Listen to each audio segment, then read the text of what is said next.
Mengapa kesadaran diri itu penting? Nah, kesadaran diri itu penting ya teman-teman ya. Kesadaran diri itu apa sih? Artinya kita itu sadar posisi kita di mana. Kita bisa menempatkan diri saya di mana gitu loh. Ya, Mas, saya seorang yang baru usaha setim mobil motor. Berarti Anda seorang pekerja mandiri. Mas, saya baru buruh. Saya karyawan di bank, saya karyawan di PT, saya karyawan di ikut mandor, saya karyawan ikut bos, saya karyawan ikut tuan, saya karyawan buruh lepas, serabutan.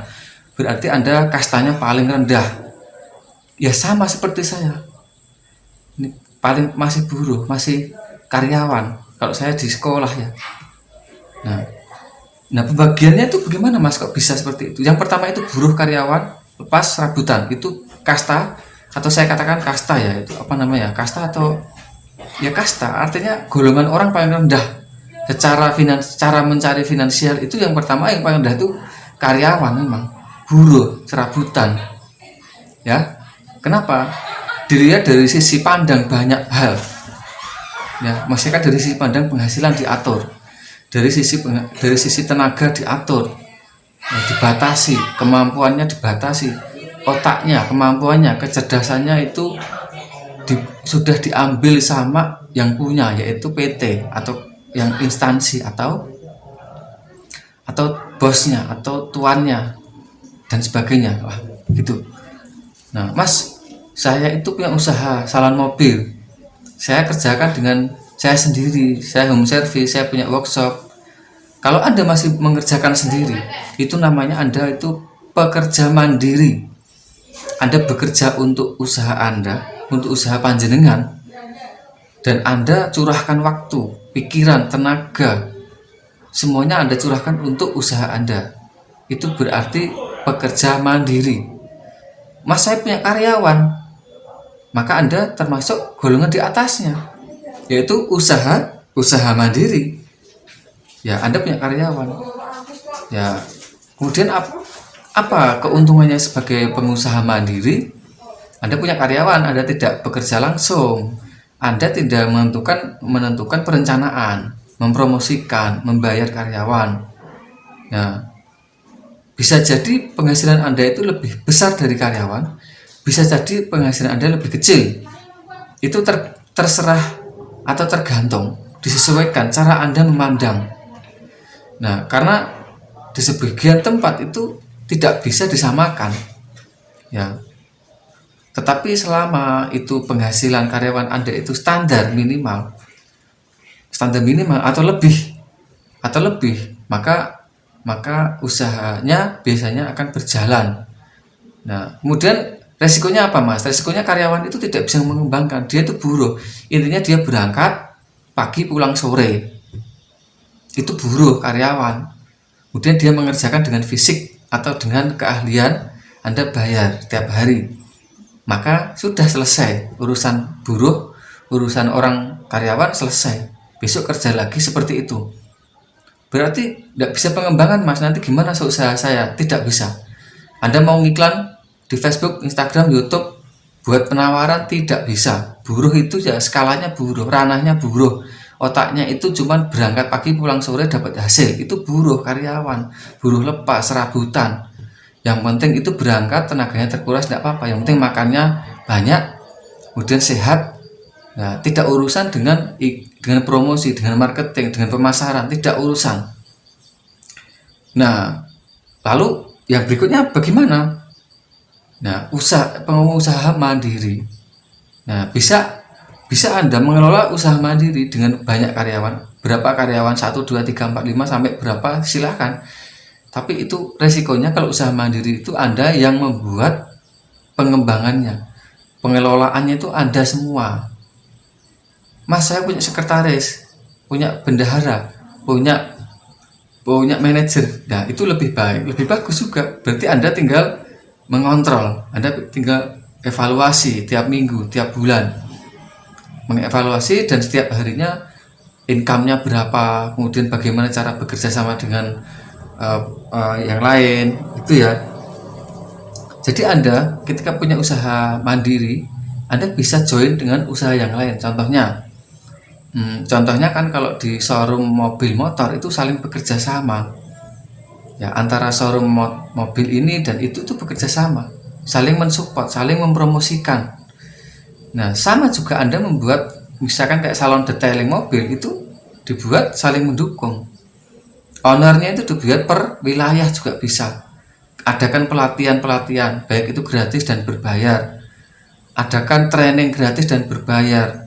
Kalau gratis itu adalah teori dasarnya itu gratis, cara-caranya itu gratis, prakteknya mereka harus bayar, alat dan bahannya mereka harus bayar ke ownernya atau ke penjualnya atau kemana ke leadernya atau ke pimpinannya atau manajernya atau owner di wilayah mana gitu. Adakan training dan itu yang lebih bagus di usaha di marketing itu bagusnya bisa bekerja sama. Tapi kalau di usaha mandiri bersaing ketat, orang saling menjatuhkan di usaha mandiri. Di apalagi di pekerja mandiri ya, juga saling menjatuhkan. Persaingannya tidak sehat, saling menjatuhkan dan cenderung pekerja mandiri yaitu cenderung mengunggulkan usahanya sendiri, mengunggulkan kemampuannya sendiri.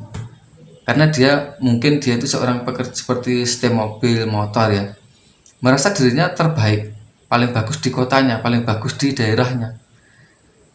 Nah, seperti itu sebenarnya hal yang sangat riskan, tidak pantas sih bagi seorang pengusaha mandiri, bagi seorang bisnis.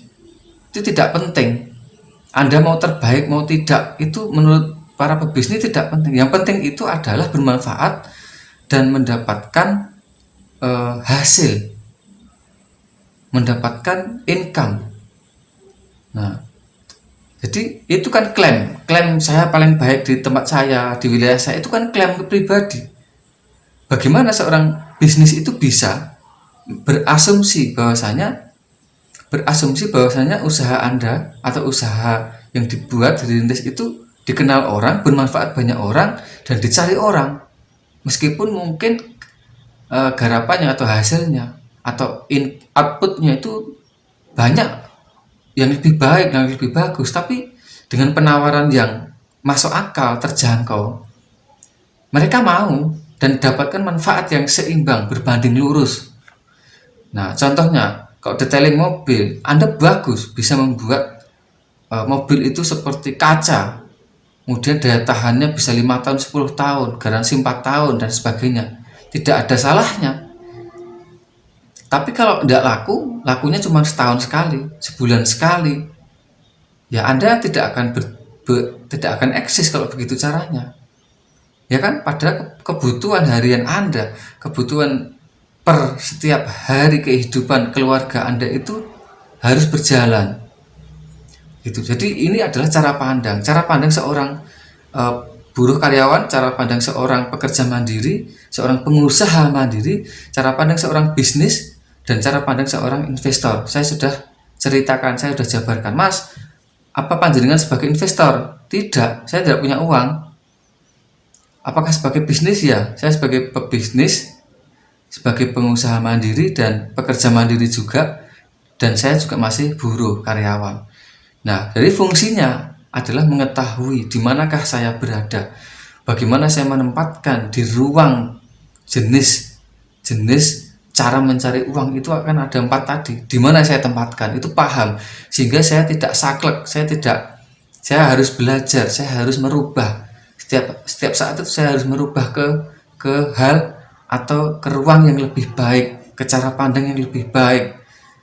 Nah, seperti itu yang saya pelajari dan saya terapkan, sehingga hasil itu meningkat. Yang tadinya sehari cuma dapatkan 40.000 dari buruh, kemudian meningkat dari usaha pekerja mandiri menjadi 100, 200, meningkat menjadi pengusaha mandiri menjadi berapa ratus ribu, kemudian bisnis menjadi sehari tiap proyek garapan atau proyek penjualan mesin, kalau saya itu bisa 500 sampai 1 juta, bisa 2 juta, dan masih ya baik sekali kadang 3 juta. Nah, seperti itu teman-teman. Nah, jadi silahkan Anda menilai diri Anda sendiri. eh, silahkan Anda memberikan nilai harga untuk diri Anda sendiri. Saya di mana? Tuh. Wah, saya itu baru di ranah buruh. Ya, jalankan sebisanya, tidak usah mengeluh, tidak usah berkecil hati. Saya Mas pekerja mandiri, saya usaha setem mobil, sampai sekali Mas, hasilnya cuma 200.000. Ya, belajar dan berusaha, tawakal sama Allah. Kenapa? Karena rezeki sudah diatur, tetapi cara meraihnya itu memang berbeda-beda. Cara mencarinya itu harus 1000 jalan. Gimana cara Anda sukses dengan atau berhasil dengan cara Anda? Jangan mengikuti kebanyakan orang. Mungkin sesuai, mungkin tidak. Mungkin Anda bisa menempuh jalan yang satu, tapi tidak bisa menempuh jalan yang lain. Ya, kalau saya sih seperti itu. Saya harus berhasil dengan cara saya sendiri. Kenapa? Kalau saya berhasil dengan cara orang, nanti orangnya mati, orangnya meninggal, orangnya pergi, maka saya sudah selesai di situ juga. Maka silakan Anda sukses berhasil dengan cara Anda sendiri. Itu. Nah, gitu ya teman-teman ya. Semoga bermanfaat. Nanti kita lanjut lagi.